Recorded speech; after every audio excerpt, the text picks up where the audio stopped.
আলহামদুলিল্লাহ, সম্মানিত তামাশাবাসী, মহান আল্লাহ রাব্বুল ইজ্জত ওয়াল জালালের দরবারে শুকরিয়া জ্ঞাপন করছি এই জন্যে যে মহান আল্লাহ রাব্বুল ইজ্জত ওয়াল জালাল আমাদেরকে বিভিন্ন সেকশন থেকে ফারেক করে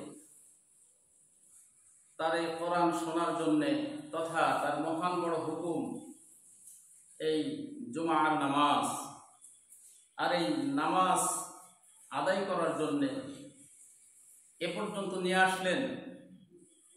সেই জন্য আমরা সেই মহান মালিকের দরবারে ঈমানের আওয়াজকে উঁচা করে অন্তরের অন্তরস্থল থেকে বলিষ্ঠ কণ্ঠে আমরা সেই মহান মালিকের দরবারে শুকরিয়া জ্ঞাপন করছি। সকলে বলছি আলহামদুলিল্লাহ।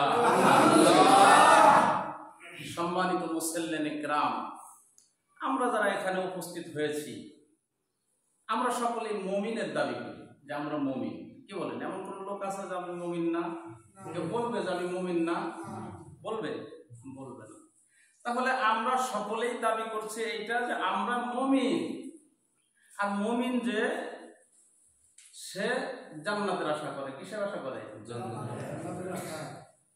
একজন ব্যবসা বাণিজ্য চাকরি বাকরি খেত গাতি সে যাই কিছু করুক আর না করুক, দিন শেষে সে আশা করে জান্নাত। যেহেতু আমরা কি মুমিন বা মুসলিম, কি বলেন? ঠিক কিনা? তো এমন কোন লোক আছে বা এমন কোন মানুষ আছে যে জান্নাতের আশা করি না? আছে কেউ? এখানে আসেনি তো একদম। তাহলে আমরা সকলে কি জান্নাতের আশা করি? আল্লাহ আল্লাহ।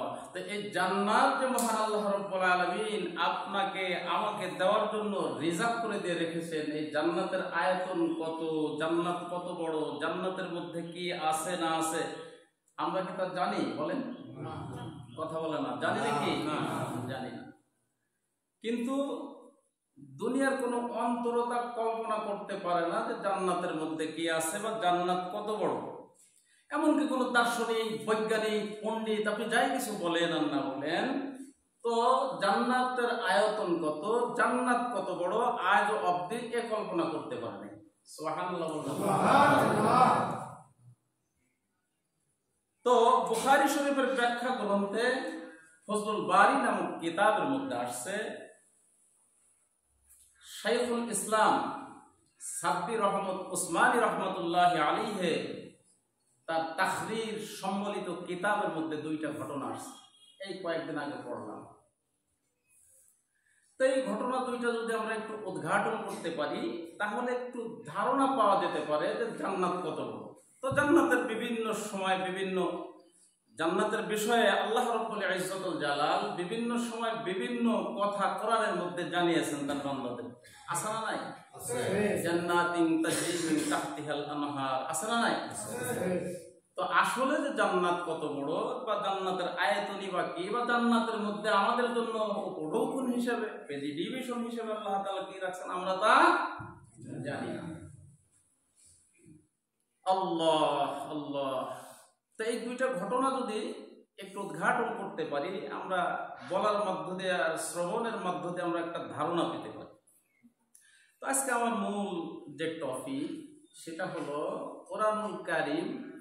এই কোরআনুল কারীমের সূরা হাজ, এই সূরা হাজের 41 নং আয়াতে কারিমা আপনাদের খেদমতে তেলাওয়াত করেছি। তো সময় বেশি পাওয়া যাবে না যেহেতু জুমার আলোচনা। তো এই আয়াত থেকে মহান আল্লাহ রাব্বুল ইজ্জত ওয়াল জালাল যদি কিছু বলার জন্য সুযোগ করে দেয়, তৌফিক দান করে, কিন্তু আসলে একটা মানুষ বলতে চাইলেও বলা যায় না। কারণ তৌফিক থাকা লাগে কার? আল্লাহ। দিদামন্দির থাকা লাগে কার?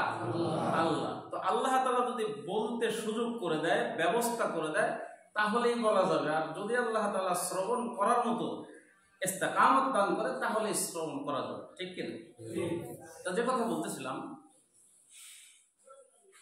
বিশ্বনবী মুহাম্মদুর রাসূলুল্লাহ সাল্লাল্লাহু আলাইহি ওয়াসাল্লাম হযরত জিবরাইল আলাইহিস সালাতু ওয়াসসালামকে বললেন, ইয়া আখি জিবরাইল, হে ভাই জিবরাইল, আপনি তো দুনিয়ার জমিনে কতবারই আসেন, কতবারই আসলেন, আর সবচেয়ে বেশি রাসূলুল্লাহ সাল্লাল্লাহু আলাইহি ওয়াসাল্লামের যে সাহাবী দাহিয়াতুল কালবি, এই দাহিয়াতুল কালবির সূরাতেই বেশি আসছে। সুবহানাল্লাহ।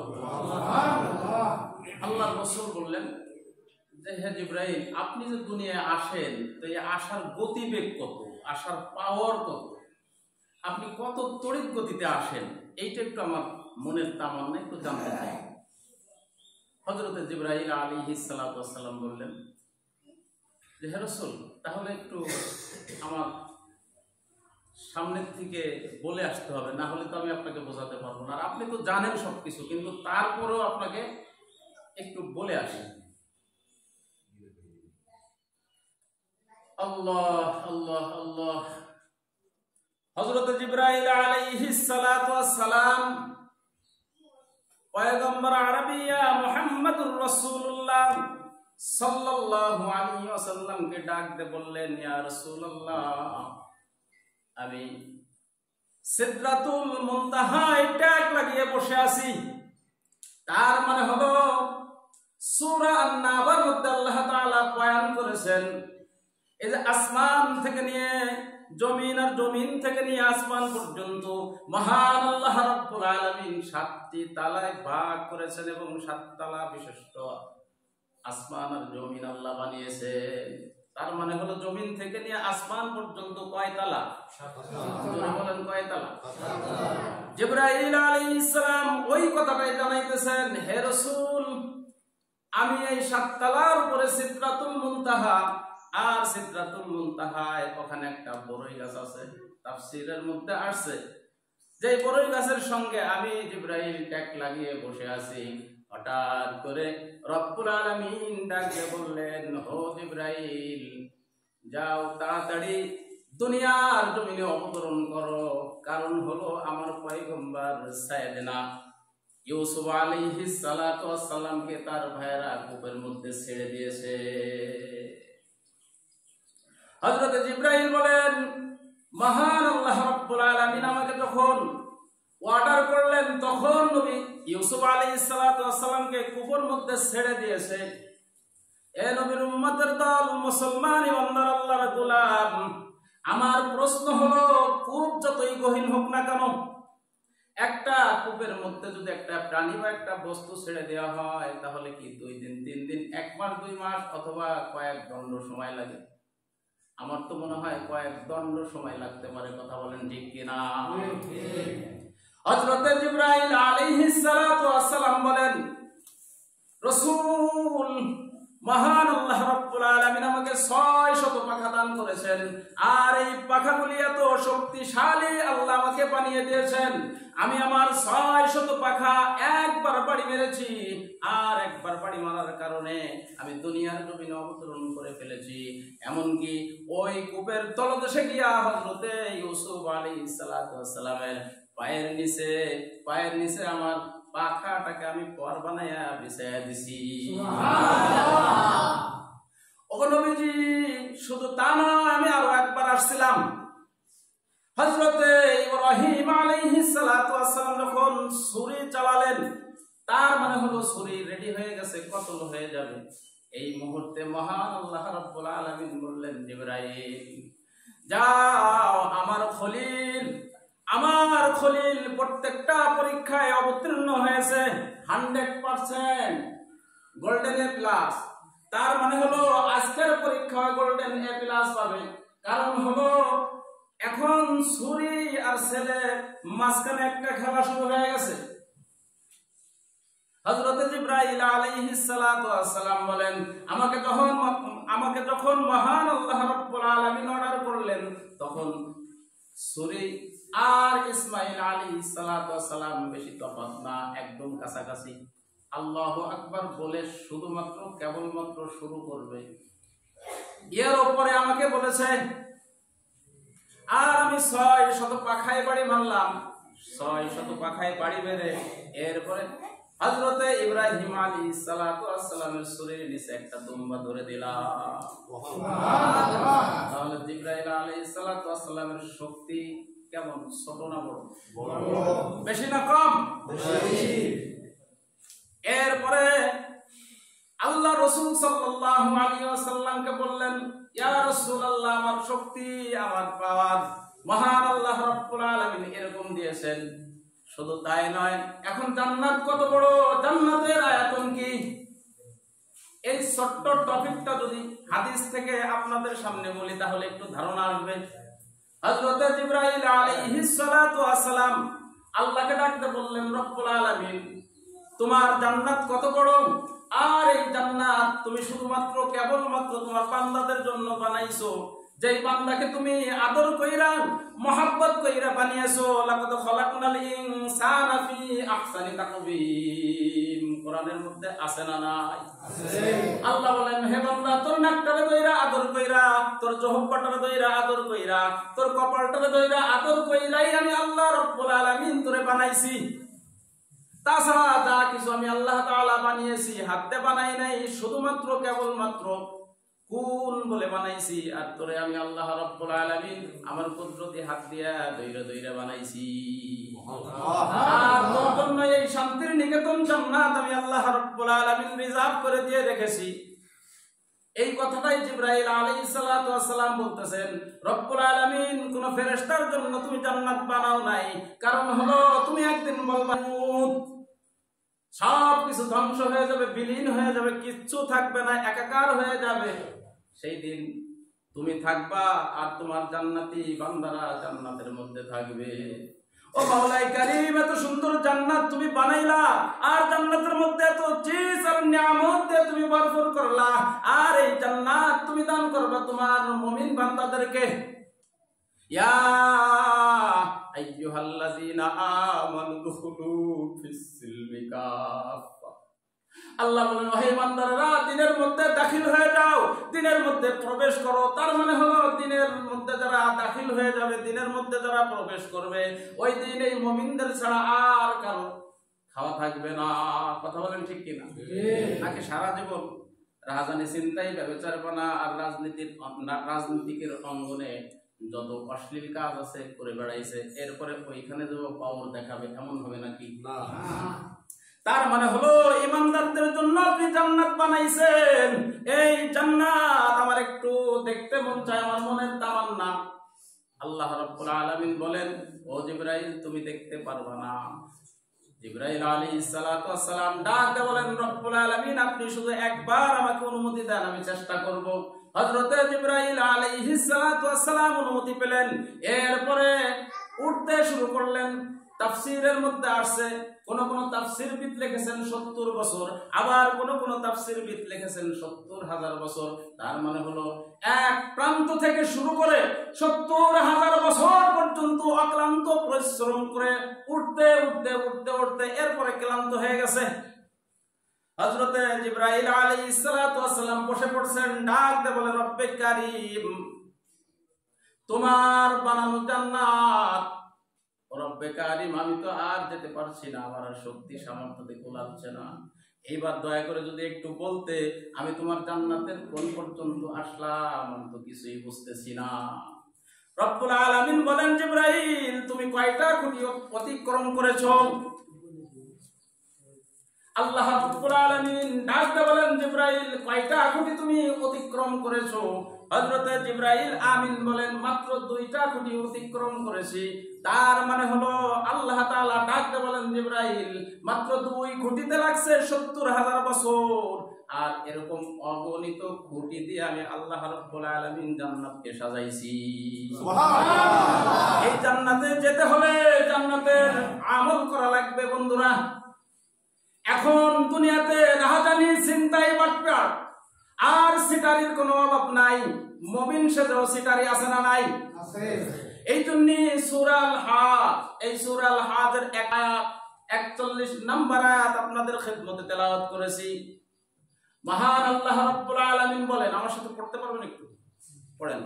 আউযু বিল্লাহি মিনাশ শাইতানির রাজীম। বিসমিল্লাহির রহমানির রহিম। আল্লাযীনা ইম্মাক্কান্নাহুম ফিল আরদি আকামুস সালাতা ওয়া আতুজ যাকাত, আখিরিল আয়াত। এই আয়াতের তাফসিরে মহান আল্লাহ রাব্বুল আলামিন বলেন, দুনিয়ায় যদি কোনো সৎ লোক ক্ষমতা হাতে পায় তারা কাজ করবে চারটা। কয়টা? জোরে বলেন কয়টা? চারটা কাজ করবেন। এক নাম্বার হলো আকামুস সালাত, এক নাম্বারে তারা নামাজ কায়েম করবে, তার মানে হলো নামাজের বিল পাস করবে। এখন আমার মতো আলেম যদি সারা জীবন ওয়াজ করে, কোরআনের তাফসীর করে বা কোরআনের কথা বলতে থাকে, ও ভাই ওই পজিশনে যেতে পারবেন না। মন্ত্রী, প্রধানমন্ত্রী একবার যদি শিডিউল দিয়ে দেয়, নামাজের বিল পাস করা হয়েছে বাধ্যতামূলক সমস্ত মানুষের জন্য, যাদের উপরে নামাজ ফরজ হয়েছে, চাই সে পুরুষ হোক আর মহিলা হোক, বাধ্যতামূলক তাকে নামাজ পড়া লাগবে। এক নম্বরে তাহলে নামাজের বিল পাস করবে। এইবার আসেন 2 নম্বর পয়েন্টে, যাকাত। তার মানে হলো 2 নম্বরে তারা অর্থনৈতিক যাকাতের বিল পাস করবে। কেন অর্থনৈতিক যাকাতের বিল পাস করবে? কারণ হলো আপনি সমাজের মধ্যে ধনী, আপনার কিছু টাকা যাকাত হয়ে গেছে, এইবার গ্রামের মধ্যে একজন হতদরিদ্র লোক, মিসকিন মানুষ আপনার কাছে যাকাতের জন্য গেল, অথবা আপনি তার কাছে আসলেন, এরপরে যাকাতের টাকা তাকে প্রদান করলেন, দেখবেন যতদিন পর্যন্ত দুনিয়ায় সে হায়াত পাবে ততদিন পর্যন্ত আপনাকে দেখে সে মাথাটারে নত করে দেবে। ইনশাআল্লাহ বলেন। আল্লাহ তো আল্লাহ, তার মানে হলো মহান আল্লাহ রাব্বুল আলামিন জানিয়েছেন, আমার চাইতে সত্য কথা কেউ বলে না। আল্লাহ রাব্বুল আলামিন জানিয়েছেন এইটা হলো গভর্নমেন্টের দায়িত্ব, কারণ গভর্নমেন্ট এই যাকাত কালেকশন করবে, এরপরে এলাকার মধ্যে, মহল্লার মধ্যে, দেশের মধ্যে কে আছে মিসকিন, কে আছে দরিদ্র, এর কাছে গিয়ে যাকাতের টাকাগুলি প্রদান করবে। এই ধারাবাহিকতায় যদি যাকাত প্রদান করা হয়, আপনি যে কয় টাকা যাকাত দিলেন এবং কাকে দিলেন, ওই লোকটা আপনাকে দেখে আর কোনোদিন মাথা নত করবে না। 3 নাম্বার হলো আল্লাহ রাব্বুল আলামিন বলেন, ওই দেশের যত ভালো ভালো কাজ আছে সব ভালো ভালো কাজের আঞ্জাম তারা দিবে। কে দিবে বলেন তো দেখি, বুঝতেছেন না আপনারা? অর্থাৎ যেই ব্যক্তি সৎ লোক, অর্থাৎ প্রধানমন্ত্রী যদি সৎ হয়, আর ক্ষমতা যার হাতে সে যদি সৎ হয়, অথবা লিডার যদি সৎ হয়, অথবা মোড়ল যদি সৎ হয়, তাহলে 3 নাম্বার হলো ওই দেশের যত ভালো ভালো কাজ আছে ওই ভালো ভালো কাজের আঞ্জাম সে দিবে। আমাদের দেশে উল্টা আঞ্জাম ছিল না? আছে না নাই? কোরআনের মাহফিল করতে গেলে হোক অনুমতি নেওয়া লাগে। কোরআনের সঠিক কথা যদি আপনি এখনো তুলে ধরতে চান, দেখবেন আপনার সামনে বাধা হয়ে দাঁড়াইছে। আছে না নাই? আল্লাহ তাআলা ওই কথাটাই জানিয়েছেন, কোন সৎ লোক যদি শাসন ব্যবস্থা ক্ষমতা হাতে পায়, এই লোকটা কাজ করবে 4টা। তাহলে 3 নাম্বার হলো ওই সমাজের মধ্যে ভালো ভালো কাজ সে চালু করে দিবে।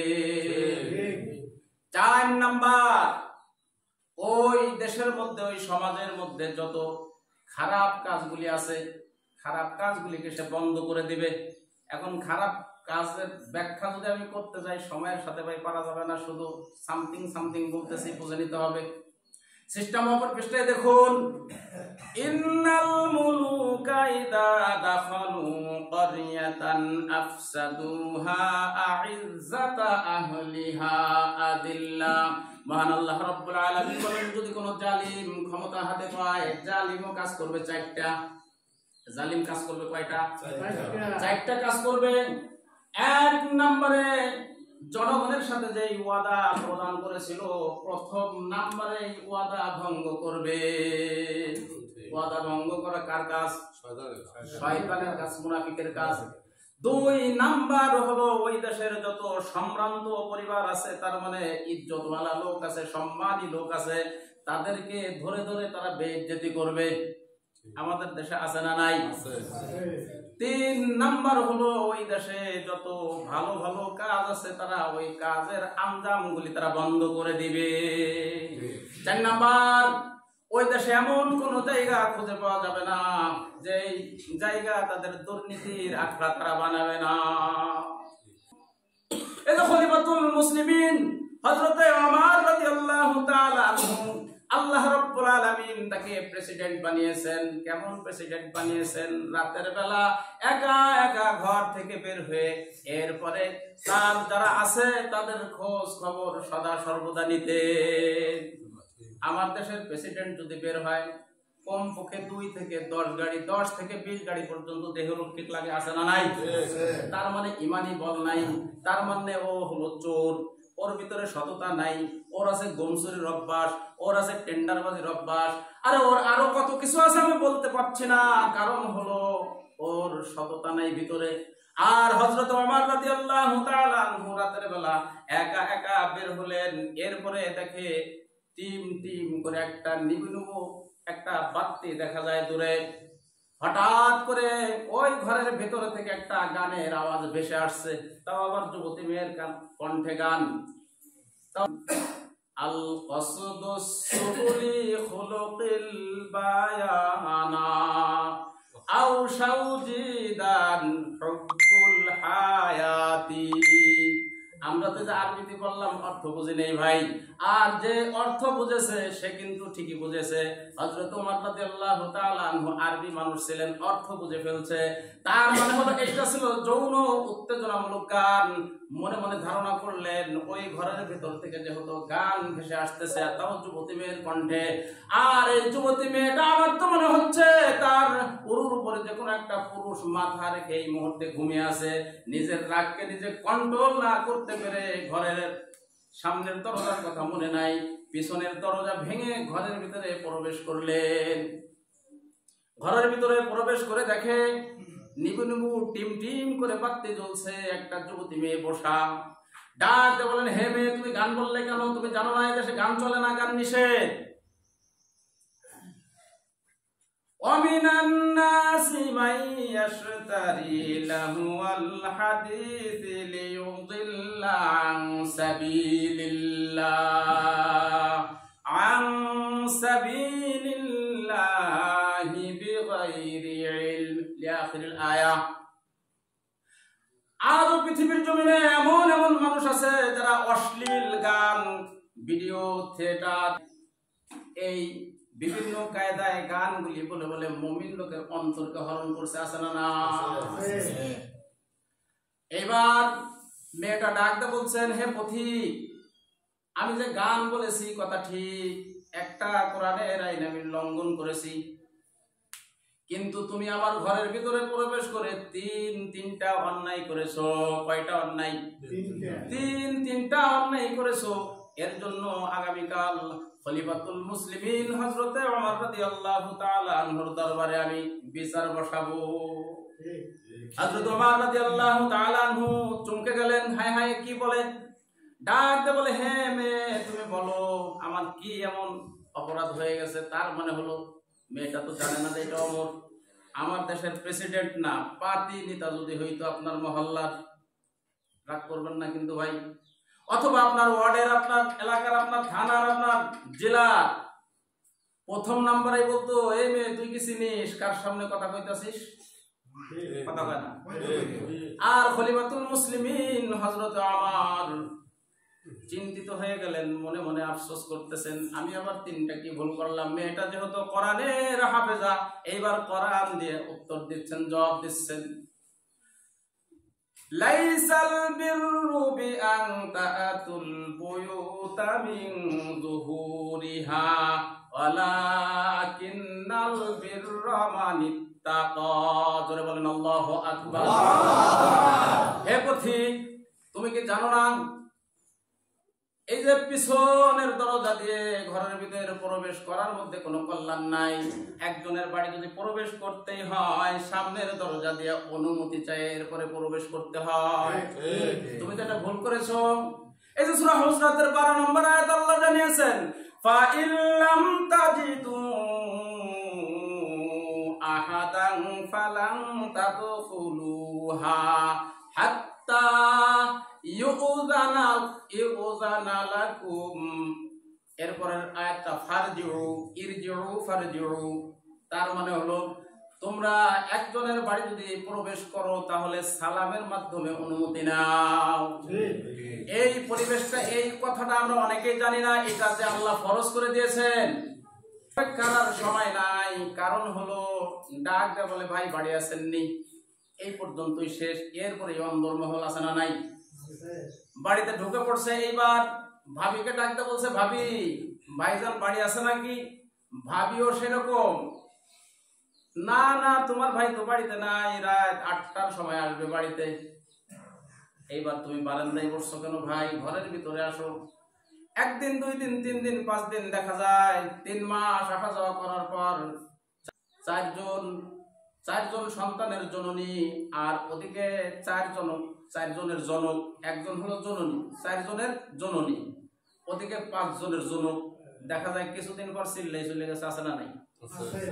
তার মানে হলো আল্লাহ রাব্বুল আলামিনের কথা মানার মধ্যেই কল্যাণ, আল্লাহ রাব্বুল আলামিনের কথার মধ্যেই আছে কামিয়াবি, আল্লাহর হুকুম মানতে পারলেই আছে জান্নাত, আল্লাহ রাব্বুল আলামিনের কথা মতো চলতে পারলেই আছে আপনার জন্য রহমত। ওই কথাটাই মেয়েটা জানায় দিচ্ছেন, হে পথিক তুমি তো এই যে ভুল করেছো, কারণ হলো সালামও দাও নাই, অনুমতিও নাও নাই, তুমি আমার ঘরের ভিতরে ঢুকে পড়েছো।